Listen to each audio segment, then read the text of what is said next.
Howdy, y'all, and welcome to Markers and Monsters. As always, I'm your host, Colin Richards, and today we're drawing the Battle of the Ages. Yes, that's right. Mothman versus Bigfoot. The battle for cryptid domination begins now.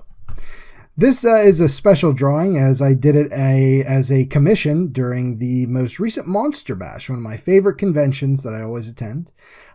This was commissioned by Mark and Andy Matzke, a father and son team, really nice guys, and they host a podcast called Monsterland Ohio Radio. You could check out their blog at monsterlandohio.blogspot.com, and also if you want to listen to any of the episodes, it's monsterlandohioradio.podomatic.com. Now I'll have links to all of that in the description, so don't worry, but definitely go and check these guys out. They do a great show. It's been a lot of fun. I've listened to a couple episodes now, and I plan to just binge my way through all of them. I love listening to podcasts when I'm doing art and stuff, so it's good stuff, and it gets the official Markers and Monsters seal of approval, so check them out. And if you're listening, Mark and Andy, thanks again for commissioning these drawings. I had a ton of fun doing them. Mark and Andy came to me and they said, "Hey, could you do Bigfoot versus the Mothman?" I said, "Heck yeah, I can do Bigfoot versus the Mothman, because that sounds awesome."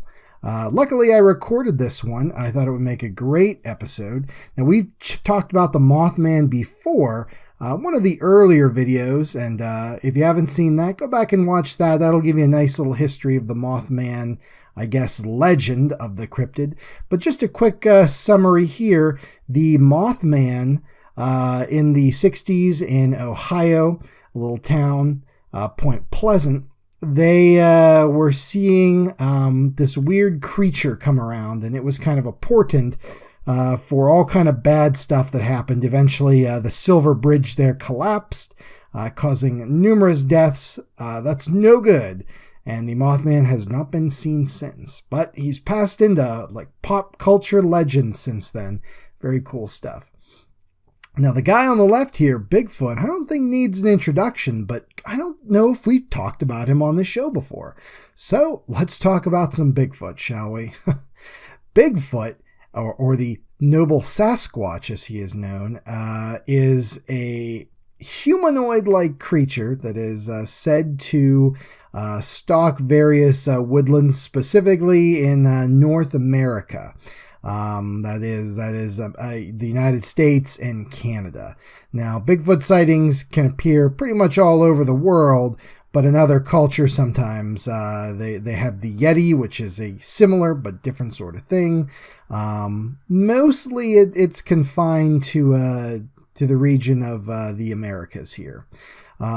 Stories of wild men, as they call them, date back that local Native Americans and indigenous peoples of Canada have been talking about for forever, as far as anybody knows.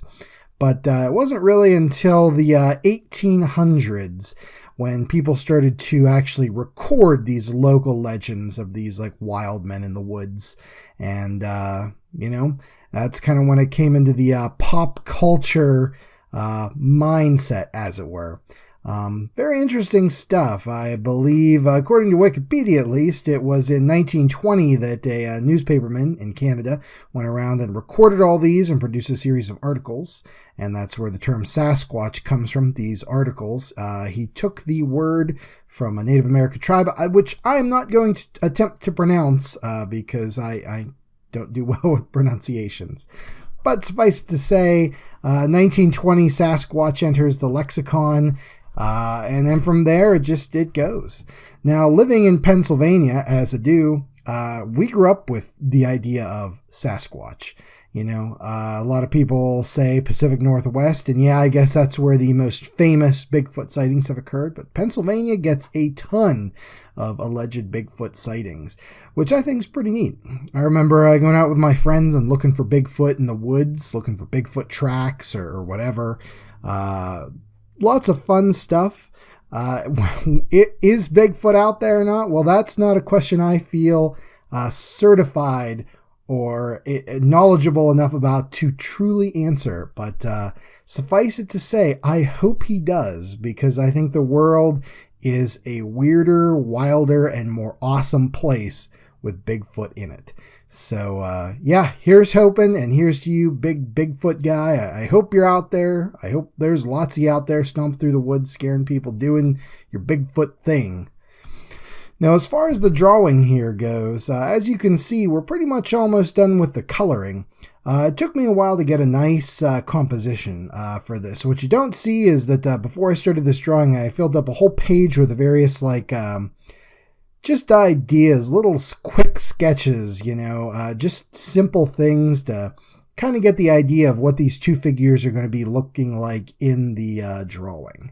When I do kind of a versus scene, I don't like to show one creature or one participant completely dominant in the scene. I kind of like to show them as equals, as if, this fight could go either way. I think that adds a lot more drama to a various scene, I could have drawn a picture of like Bigfoot just caving in the Mothman's head and Mothman juice shooting out of his ears.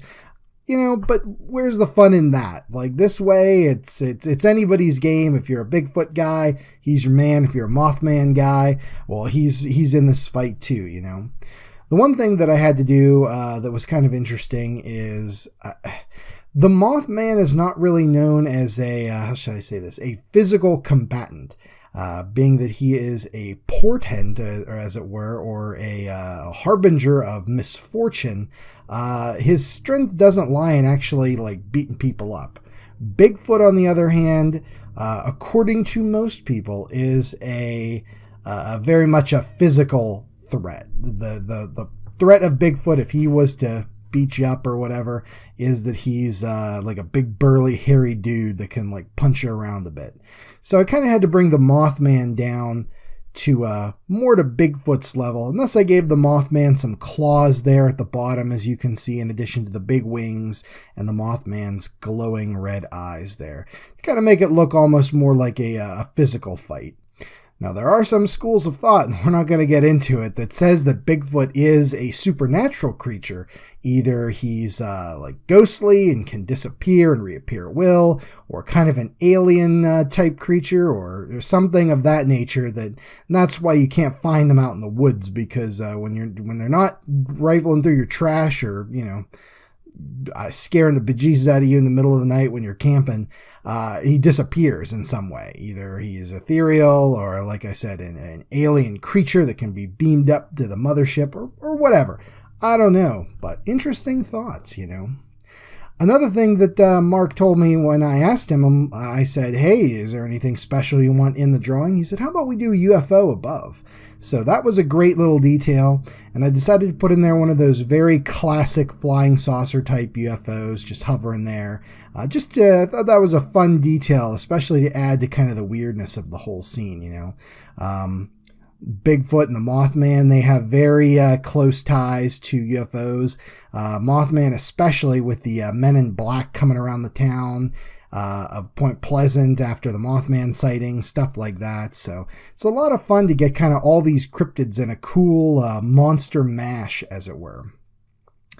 Now, the inking is getting done here. What I'm doing is I'm going in with a very sharp crimson, or a very bright crimson color, just adding some highlights on there to the Mothman's eyes. I wanted to give that nice glowing look, and that's why Bigfoot has some red highlights on him here and there.